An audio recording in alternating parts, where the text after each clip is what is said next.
The night Daniel put his daughter to bed, he didn't expect a knock that would change his life.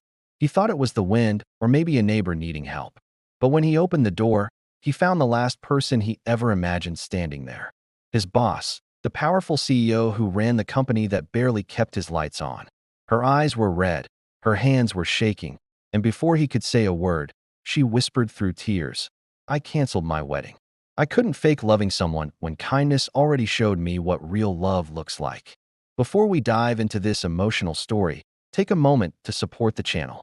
If stories like this move you, inspire you, or remind you of the good still left in the world, please subscribe, like this video, and leave a comment below.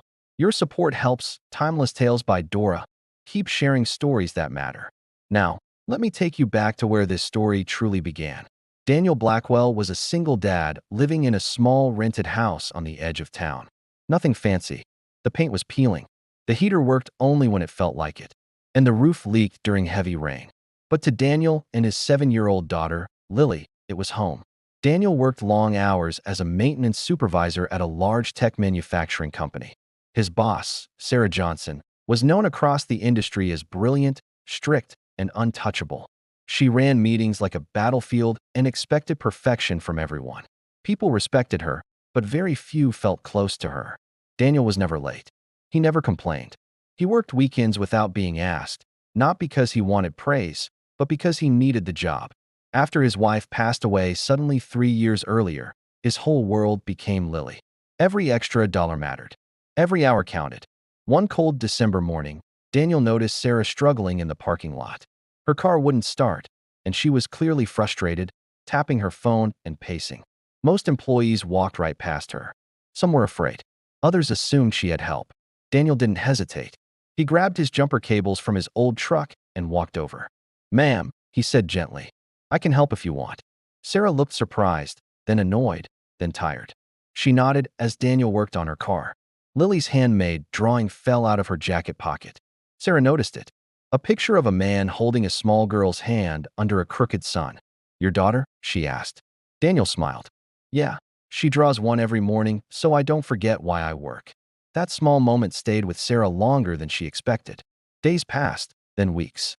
Daniel continued doing small things, fixing broken doors without being asked, helping coworkers, staying late to clean up spills. He never once mentioned his struggles. One evening, Sarah overheard Daniel on the phone in the break room. He was speaking softly. "No, sweetie. It's okay," he said. "We don't need a big Christmas. Just being together is enough." "Yeah, Santa understands." Sarah stood frozen outside the door. That night, she went home to her luxury apartment overlooking the city. Her fiancé, Thomas, was waiting with wedding catalogs spread across the table. Everything was perfect on paper: the venue, the guest list, the future. But it felt empty. Sarah had spent her whole life chasing success. She believed love was something you scheduled between meetings. Kindness was optional. Weakness was dangerous. Yet here was Daniel, exhausted, underpaid, carrying grief, and still choosing kindness every day. A week before Christmas, a major pipe burst at the office late at night. Daniel rushed in even though it was his only night off. Lily sat in the truck wrapped in a blanket, coloring quietly while her dad worked. Sarah showed up unexpectedly. She saw Lily sleeping in the passenger seat. She saw Daniel's cracked hands, his tired eyes. "Why didn't you call someone else?" she asked. Daniel shrugged. "She needed me, and the building needed me too." Something broke open inside her. The next morning, Sarah called Daniel into her office. He expected trouble. Maybe he'd crossed a line. Instead, she handed him an envelope. Inside was a bonus, enough to cover rent, utilities, and Christmas. Daniel's hands trembled. "I can't." "You can," she said firmly. "And you should." Tears filled his eyes. "Thank you," he whispered. "You don't know what this means." Sarah did know. For the first time, she truly did. But kindness has a way of asking more of us. On Christmas Eve, a snowstorm hit the city hard. Power lines went down across neighborhoods. Daniel's house lost heat. Sarah, sitting alone in her penthouse, thought of Lily in the cold.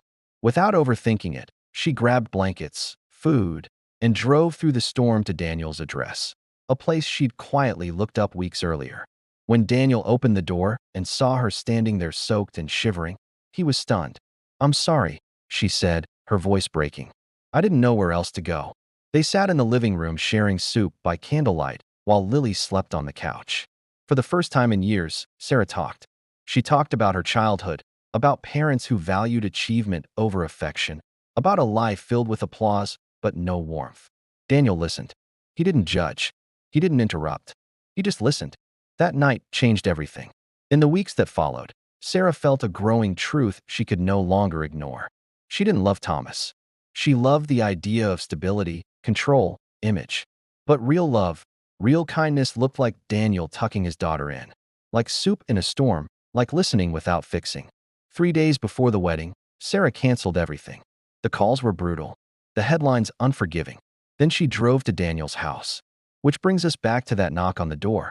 Standing there shaking, she said, "I couldn't fake loving someone when kindness already showed me what real love feels like." Daniel didn't rush her. He didn't promise anything. He simply opened the door wider. Months later, Sarah stepped down as CEO, not to disappear, but to rebuild the company culture from the ground up. Daniel was promoted, not just for his skills, but for his heart. They didn't rush into a fairy tale. They built something real together. And Lily, she drew a new picture. 3 hands, 1 daughter, and a house that finally looked warm. Kindness doesn't always shout. Sometimes it whispers through small choices. A helping hand, a listening ear, a door opened on a cold night. And sometimes it changes everything. If this story touched you, let it remind you that kindness is never wasted. Share it, live it, and pass it on.